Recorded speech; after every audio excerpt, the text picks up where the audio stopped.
Thank you very much, dear Andy. The question which has been put to the round table is a very interesting one, the new development model.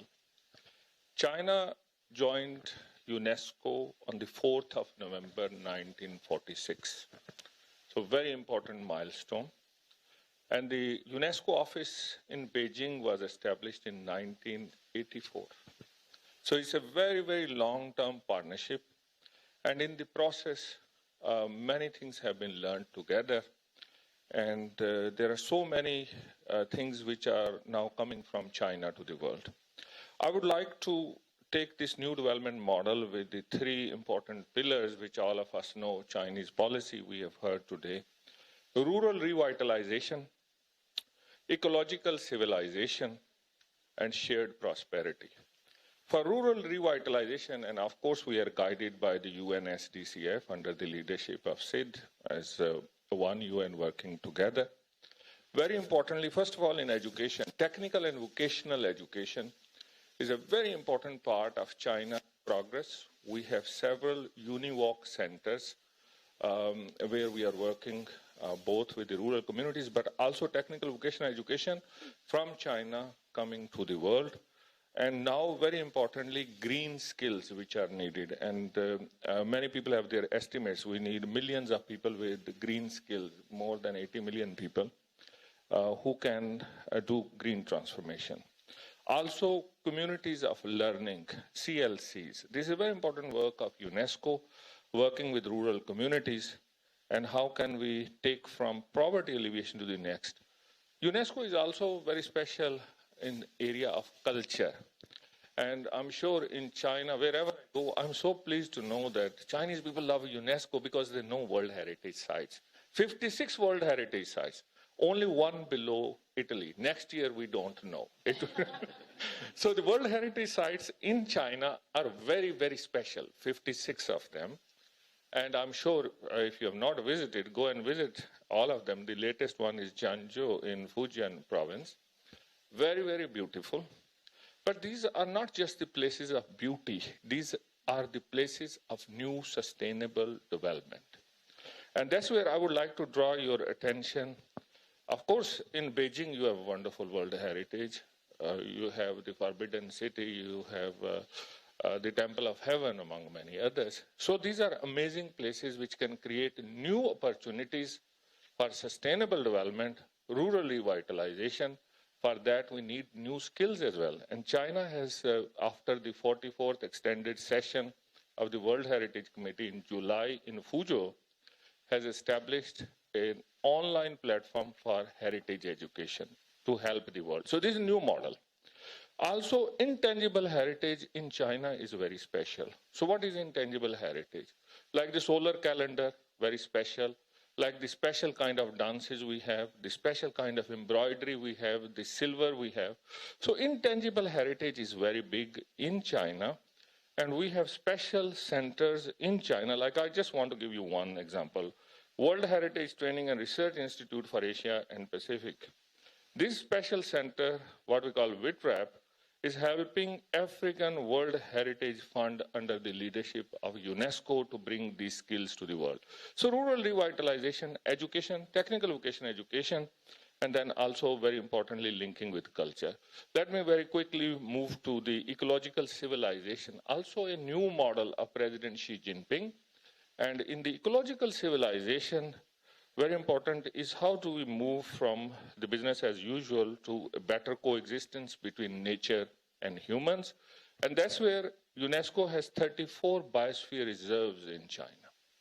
And those biosphere reserves are very special. Like Wulong, that's where we have pandas. That's also a World Heritage, Natural Heritage Site. We have taken panda out of endangered to vulnerable. Very big achievement.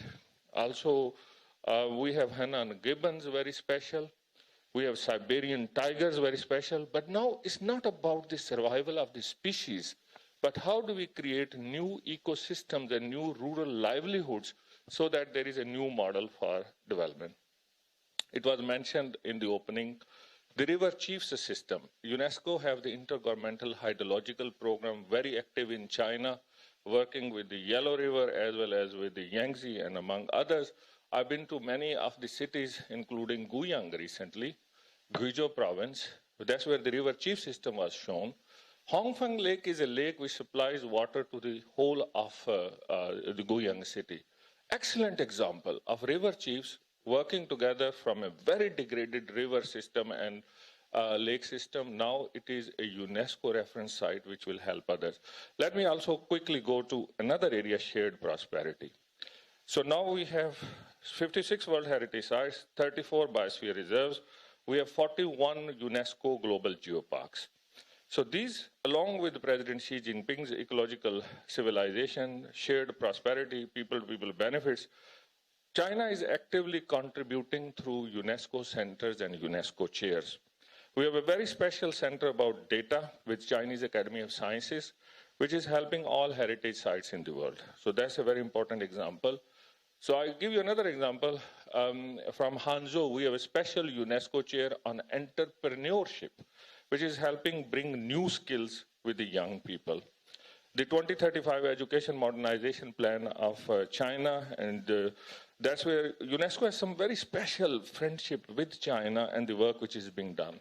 Recently, I went to Chufu, the birthplace of Confucius. 2,572 years ago, Confucius gave the idea of education for all. And we have in UNESCO Confucius Literacy Prize. Every year we award. This year we awarded to Cote d'Ivoire, Mexico, and we also awarded it to Egypt. Her Excellency, the First Lady, has recently been awarding the UNESCO Global Prize on girls' education and women's education. So very, very special. China has contributed hugely to South-South development with the China Great Wall Fellowship Program. People from all over the world have come here, and many of them are back. Very quickly, let me add a couple of more examples, and then I will pass on. We have several of UNESCO centers, like the one in Shenzhen. It's about higher education and ICTs. Very important area, how we bring artificial intelligence, how we bring open science, new data, and modern classrooms. Western Africa has benefited from this partnership, and we have examples in Gambia, in Niger, Nigeria, Senegal, among many others.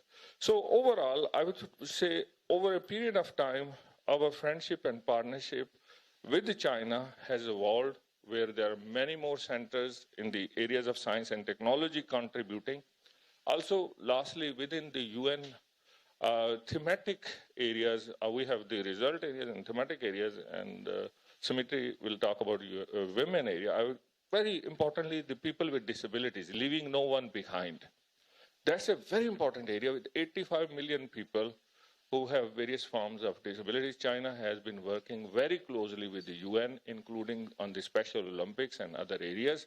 So we have many examples, both within China, and how can we take it out to work with Belt and Road Initiative for shared prosperity and more people-to-people exchanges. So, dear Andy, I leave it here so that you can continue with your time scale.